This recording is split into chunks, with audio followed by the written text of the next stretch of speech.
കൂടിപ്പോയാൽ 38 വയസ്സ് വരെ ജയിലിൽ കിടക്കണം, അത്രയല്ലേ ഉള്ളൂ. അത് കഴിഞ്ഞ് ഞാൻ ജീവിച്ചോളാം.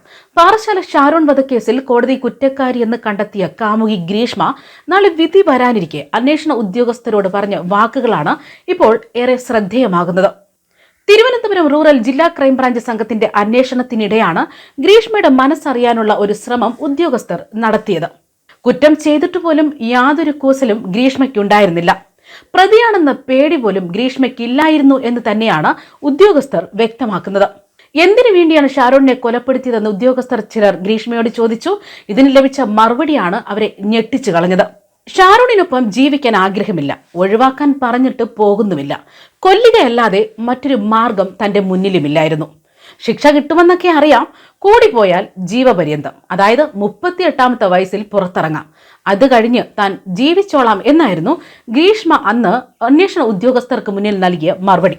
നാളെ വിധി വരാനിരിക്കെയാണ് ഇപ്പോൾ ഈ വിവരങ്ങളും പുറത്തു വരുന്നത്. അതേസമയം ഷാരോൺ വധക്കേസിൽ ജനുവരി 20 നാളെ ശിക്ഷ വിധിക്കുമെന്നാണ് കോടതി അറിയിച്ചിരിക്കുന്നത്. ഷാരോൺ കേസിൽ പ്രതിക്ക് വധശിക്ഷ നൽകണമെന്ന് തന്നെയാണ് പ്രോസിക്യൂഷൻ ആവശ്യപ്പെട്ടത്. ഗ്രീഷ്മയ്ക്ക് എന്തെങ്കിലും പറയാനുണ്ടോ എന്ന് ഇക്കഴിഞ്ഞ ദിവസം കോടതിയുടെ ചോദ്യത്തിന് ഗ്രീഷ്മ കോടതിയിൽ ഒരു കത്ത് നൽകുകയും ചെയ്തു. തനിക്ക് പഠിക്കണമെന്നും ബിരുദാനന്തര ബിരുദം നേടിയിട്ടുണ്ടെന്നുമാണ് ഗ്രീഷ്മ ആ പറഞ്ഞ കത്തിലുള്ളത്. തനിക്കിപ്പോൾ 24 വയസ്സ് മാത്രമാണ് പ്രായം. ശിക്ഷയിൽ പരമാവധി ഇളവ് അനുവദിക്കണം എന്ന് തന്നെയാണ് ഗ്രീഷ്മ ആവശ്യപ്പെട്ടിരിക്കുന്നത്. കത്തിനൊപ്പം തന്നെ തന്റെ ബിരുദ സർട്ടിഫിക്കറ്റുകളും ഗ്രീഷ്മ കോടതിക്ക് കൈമാറിയിരുന്നു. അതേസമയം ഒരു ചെറുപ്പക്കാരന്റെ സ്നേഹത്തെയാണ് ഗ്രീഷ്മ കൊലപ്പെടുത്തിയതെന്നായിരുന്നു പ്രോസിക്യൂഷൻ വ്യക്തമാക്കിയത്. കൃത്യമായ ആസൂത്രണത്തോടെ തന്നെയാണ് ഈ കൊല നടപ്പിലാക്കിയത്. പ്രതി ഒരു ദയവും അർഹിക്കുന്നില്ല. ഗ്രീഷ്മയ്ക്ക് ചെകുത്താന്റെ സ്വഭാവമാണെന്നും ഷാരോൺ അനുഭവിച്ച വേദന ഡോക്ടർമാരുടെ മൊഴിയിലുണ്ടെന്നുമായിരുന്നു ഈ കേസിൽ പറഞ്ഞത്. മാത്രമല്ല, കേസ് അപൂർവമായി കണ്ട് വധശിക്ഷ തന്നെ വിധിക്കണമെന്ന് പ്രോസിക്യൂഷൻ വാദിക്കുകയും ചെയ്തു. കൃത്യമായ ആസൂത്രണത്തോടെ തന്നെയാണ് പ്രതി കൃത്യം നടത്തിയിരിക്കുന്നത്. അതിനായി മുന്നൊരുക്കങ്ങൾ നടത്തിയെന്നും ബിരുദാനന്തര ബിരുദധാരി എന്ന നിലയിൽ ഗ്രീഷ്മയുടെ അറിവുകൾ കൊലയ്ക്ക് ഉപയോഗിച്ചുവെന്നായിരുന്നു പ്രോസിക്യൂഷൻ വാദിച്ചത്. 11 ദിവസം ശാരീരിക അവശതകളോടെ വീട്ടിലും ആശുപത്രിയിൽ കഴിഞ്ഞപ്പോഴൊന്നും തന്നെ ഷാരോൺ ഗ്രീഷ്മയെ പറ്റി ഒന്നും ആരോടും പറഞ്ഞില്ല. അവസാന ദിവസം മരണത്തോട് മല്ലിടുമ്പോൾ മാത്രമാണ് ICUവിൽ വെച്ച് ഷാരോൺ തന്റെ അച്ഛനോട് കാര്യങ്ങൾ തുറന്നു പറയുന്നത്. ഏത് വിധേനയും ഷാരോണിനെ ഒഴിവാക്കാൻ തീരുമാനിച്ച ഗ്രീഷ്മയാകട്ടെ ഇതിനായി ഒരുക്കങ്ങളൊക്കെ നടത്തിയിരുന്നു എന്ന വിവരങ്ങളായിരുന്നു ക്രൈംബ്രാഞ്ചിന്റെ കുറ്റപത്രത്തിലും വ്യക്തമാക്കിയത്. 2021 ഒക്ടോബർ മുതൽക്കാണ് ഷാരോൺ രാജും ഗ്രീഷ്മയും പ്രണയത്തിലാകുന്നത്.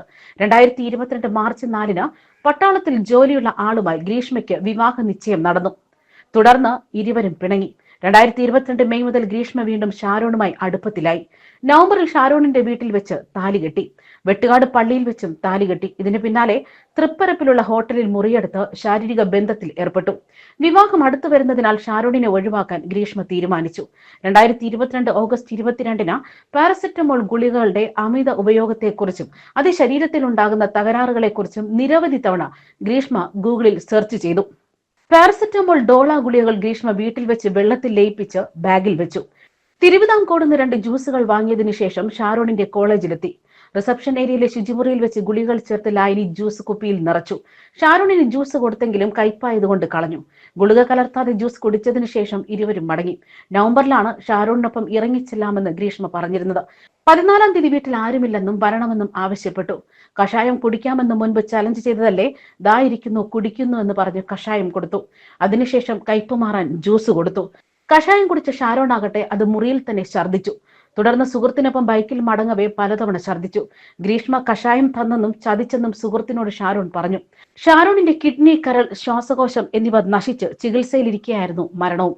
കീടനാശിനി ഇരുന്ന കുപ്പിയുടെ ലേബൽ ഇളക്കിയതിന് പിന്നാലെ ഗ്രീഷ്മ അത് വീടിനോട് ചേർന്ന് റബ്ബർ പുരയിടത്തിൽ വലിച്ചെറിഞ്ഞു. അമ്മയ്ക്ക് കൊലപാതകത്തെക്കുറിച്ച് അറിവുണ്ടായിരുന്നു. അമ്മാവരാണ് തെളിവുകൾ നശിപ്പിക്കാൻ ഗ്രീഷ്മയെ സഹായിച്ചതെന്നും ഈ കുറ്റപത്രത്തിലുണ്ടായിരുന്നു. ന്യൂസ് ഡെസ്ക് കർമ്മ ന്യൂസ്.